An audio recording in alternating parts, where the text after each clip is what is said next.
দেখতাছেন কি ধোঁয়া উঠতাছে? কেন জানেন? আমাদের এই ঘরে একটা ছোট্ট বাবু আসছে, বুঝছেন? আমার মামানির ছোট্ট একটা বাবু হইছে। এখন হয়েছে তো বর্ষাকালে। বর্ষাকালে যে বাবু হইলে কত কষ্ট, জাগা ঘরে বাবু কোথায় হেরা বুঝে।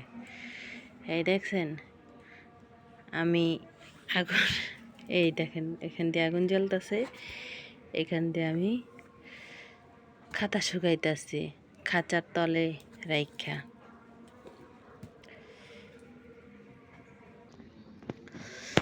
অফ ক্যামেরা একটু উল্টায় দিলাম।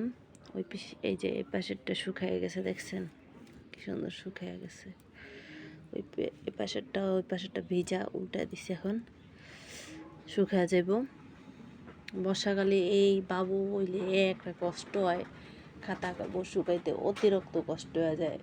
পুরা ঘরটা তো এই দেখেন এখনো মেলেন না কতগুলা। এই একটা ওই যে দূরে দলা করে থুয়ে দিছি, ওই যে এরপরে ঘরের ভিতরে তো মেন ঘরে তো আরও আছে ভিজা। একটা কষ্ট লেগে যায় বর্ষাকালের বাবু হইলে, বুঝছেন? আপনারা কেমনি কি করেন আমার কমেন্টে জানাবেন, আপনাদের সাজেশন নিব। এরকম এটা থেকে কিন্তু গন্ধ আসে, ধোঁয়ার একটা গন্ধ হয়। দেখছেন কেমন ধোঁয়া উঠতেছে?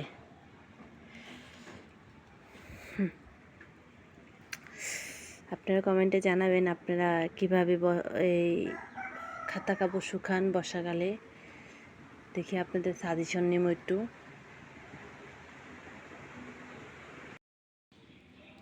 দেখতাছেন কি ধোঁয়া উঠতেছে? কেন জানেন?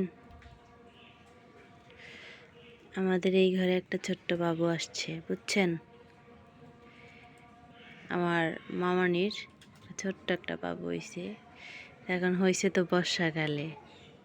বর্ষাকালে যে বাবু হইলে কত কষ্ট, জাগা ঘরে বাবু কোথায় হেরা বুঝে।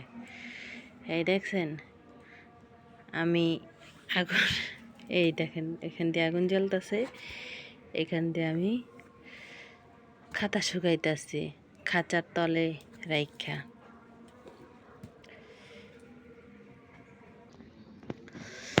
অফ ক্যামেরা একটু উল্টায় দিলাম। এই যে এই পাশেরটা শুকায় গেছে, দেখছেন কি সুন্দর শুকায় গেছে। এই পাশেরটা ভিজা, উল্টায় দিছে, এখন শুকায় যাব। বর্ষাকাল